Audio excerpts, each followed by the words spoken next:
사회자이시면서 저희 학교 건국대학교 언론대학원의 저희 원장이십니다. 저도 언론대학원에서 가르치고 있습니다.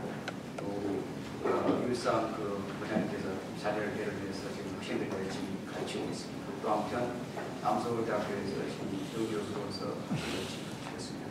이전에는 저는 방송국이나 이랬다기보다 원래 취재원으로서 오직 언론사를 협조하고 그들을 보고 이런 것을 한 30년 동안 하다가 이제 학교에서 봤습니다.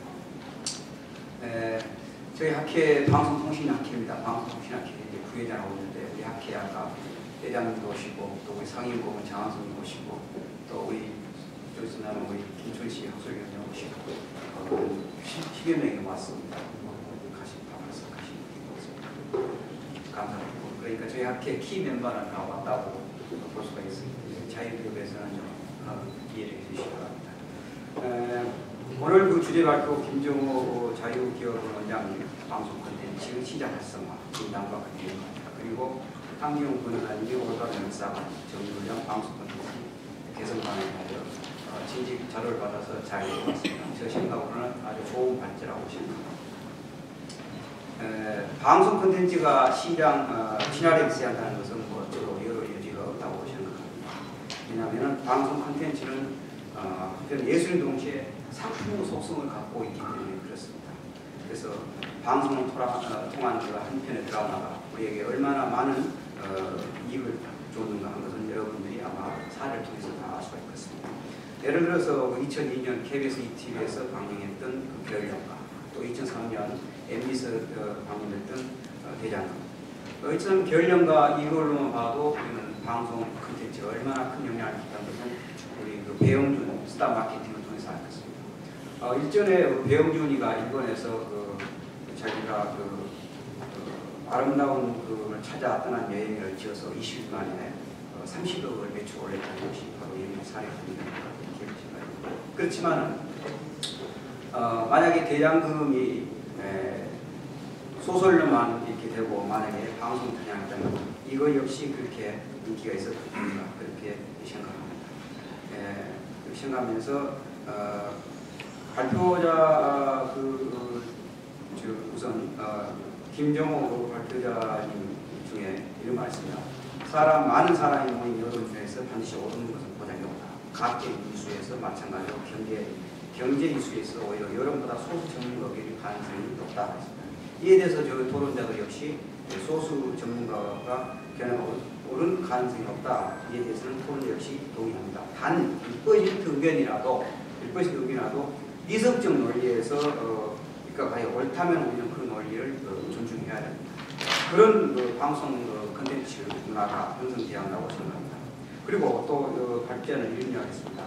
발표자의 이야기 중에 방송 콘텐츠 반시장 편향성 사례에 있어서 뉴스, 시사, 다큐 프로그램에 나타난 반시장 편향들, 서민에는 면제부 산입, 정부 타당이 이런 말이 있고 그 사례를 음주 레프트 사례를 줬습니다. 토론자 역시 취재를 협조하면서 이런 것을 많이 봤습니다. 이 발표자 역시 이런 말이 있었습니다. 방송 보도에서 서민 경우는 부가침 명령이 있었습니다. 이런 것을 제가 보면서 예를 들어서 농촌에 있는 생산자가 어떤 걸 출하했을 경우에 그 가격이 맞지 않다 해서 이미 경매된 물건을 이미 그것은 상인들의 물건입니다. 그 물건을 다시 빼앗아서 뭉개버린다든가 또 고집을 부른다든가 아니면 언론사가 해서 협회를 부른다. 이럴 경우에 언론사는 어떻게 우리에게 취재를 했던가. 이것은 다분히 약자 편에 섰다고 나는 보면서 이것은 객관성이고 사실적인 보도가 있느냐 이렇게 생각을 저는 많이 지켜봐 왔었습니다. 그래서 항상 상인들은 발제자 이야기한 대로 상인들은 하나 매도되고 낙인 찍고 이런 것을 보았는데 이런 것은 방송사가 왜 그렇게 했는가. 예를 들면은 개가 사람을 보면 누수 가치가 없지만 사람이 개를 보면 누수 가치가 있다는 이런 식이지 않는가. 또 한편으로는 농민들이 그럴 경우에 언론사에 가서 집단 행동하는 이런 것도 아마 작용되지 않나 이런 것을 보면서 이제는 농민들도 우리가 농민들 그러면 물론 보호를 해야 되죠. 그렇지만 농민들도 농민이기 전에 생산자이기 전에 출하자이기 전에 그분들도 소비자입니다. 그래서 이제는 그 경계 흐름 마당에서 이제는 우리 언론사가 보다 정확하게 취재해야 되지 않겠냐 이런 생각을 듭니다. 그래서 방송사 이런 식으로 이제 어떤 아젠다를 몰고 간다면은 우리 대중에게는 강력한 그 메시지가 전달돼서 예, 우리 대중들이 그렇게 생각한다 하는 생각을 가집니다. 그래서 저 역시 이런 것을 지켜보면서 이런 것은 바람직하지 않는 거 아니냐 이렇게 생각을 합니다. 그리고 또한 이런 것을 저는 볼 수가 있었습니다. 또 이런 것들이 모든 것이 하나의 피해자를 응원하는 하나의 심리가 있는가 또 저는 누수성 보도 역사에 근거한 그 다큐멘터리 같은 것도 이것도 역시 저는 이성적 논리에 근거한 방송 콘텐츠가 제작이 되지 않겠는가. 단지 이런 것을 유의적으로 이미지에 의한 감성에 치운 방송 콘텐츠를 제작해서는 안 된다고 저는 보고 이것을 이제는 이런 점은 정확한 잣대로 검증하고 통제해야 되겠냐 이렇게 또 발표자 중에 이런 말이 있습니다. 기업인은 나쁘거나 이상한 사람을 묘사한다. 이런 것을 또 큰 부자가 좋게 묘사하는 경우는 그렇게 많지 않다. 제가 현재 연구과제를 하나 하고 있습니다. 연구과제 중에 하나가 특정 집단의 삶의 현장을 이렇게 하는 게 있었습니다. 그래서 거기에 제가 이렇게 취재하고 거기에 조사를 하고 있는 걸 봤을 때 이런 것을 봤습니다. 소위 말해서 가진자들도 과거에는 상당히 어렵게 살고 허리끈을 졸라매고 이렇게 해서 자기가 좀 가졌는데 이제는 와서 자기를 매도하고 자산하고 하고 종부실을 부과한다고 이것을 보면서 예 그런가 모르겠다 하면서 상당히 언론이나 정부 탓하는 것을 보았습니다.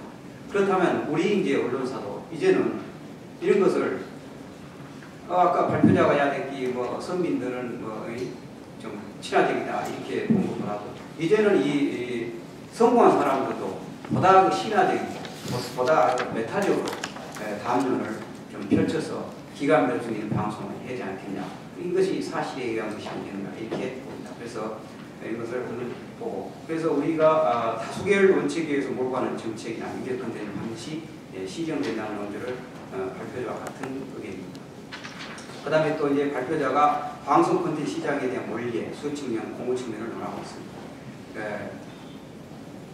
여기서도 저는 발표자와 같은 주장입니다. 이 점에서 우리는 시사한 바가 크다고 생각합니다. 현재 여기서 관계, 콘텐츠 보급감으로서 이미지로 만드는 시대에 맞지 않는 점이라고 지적하고 있습니다. 그리고 방송이 정부를 의식해서 방송 콘텐츠를 생산하는 지적은 아주 적절한 지적이라고 보고 있습니다. 어떤 방송은 사실과 이성의 논리를 근거를 두지 않고 제작돼야 한다는 것은 정말 필요가 없다고 보입니다. 그래서 잘못된 내용도 방송이 아젠다를 설정해서 시청자에게 방송하면 그 시청자는 그런 생각과 이념을 갖게 된다는 것이 방송 작자들의 이론이 있습니다. 그래서 이제는 우리가 방송이 뭔가 좀 올바르게 사실에 의해서 대단히 그렇다면 이제 발제자가 해야 할 것이 어떻게 하면은 좋겠는가 하는 대안을 몇 개 제시하고 있습니다. 즉 방송 시장의 자유와 진위 그리고 방송 재해가 폐기 또 문제에서 방송 허가 폐지는 불가능하다면 재허가 연장을 하다 좋은 방송을 제작하고 분위기를 만들어주고 이해 당사자 눈치를 보지 않는다고 하는 문제입니다. 여기에 보는 토론자 역시 조금 다른 생각을 다른 시각적으로 이렇게 보겠습니다. 만약 이렇게 되게 되면 더 많은 부작용이 생각이 나지 않을까 하는 염려입니다. 즉 언론이 평준된 콘텐츠 제작을 가능히 더 늘어날 것이고 이렇게 되면 또 시민단체들의 눈치를 더 보게 되지 않을까. 또한 시장 친화적인 콘텐츠를 사회운동 차원에서 제작으로 즉 콘텐츠 내용만을 비판할 것이 아니라 여기에 대항하는 콘텐츠 제작을 만들자는 발표자 제안입니다. 이 문제는 바로 자기업이 프리네트 TV를 만들 준비하고 있다니 아주 좋은 현상으로 이제 볼 수가 있습니다. 그러나 자칫하면 너무 지나친 상호 대항력 이양 대립적 콘텐츠 제작이 만들어지지 않을까 하는 것입니다. 즉 편가르기 즉 시청자로부터 편가르기식으로 비판적인 이념만 부추긴 현상이 나지 않을까 늘어나지 않을까 하는 점입니다. 끝으로 발표자는 기존 방송의 경제학 시장 원리를 보고할 필요가 있다고 제안했습니다. 시장이 잘 작동하는 것은 보도를 제한하고 시장이 잘 안 된 것 빼고 문제가만 보도하는 이야기를 했습니다. 보도의 주제의 설정에 나타난 반시장 편의는 부정적인 보도가 누수 가치가 상승하고 부정적인 정보를 더욱 심각하게 제한하는 보도하기 때문이라고 생각합니다.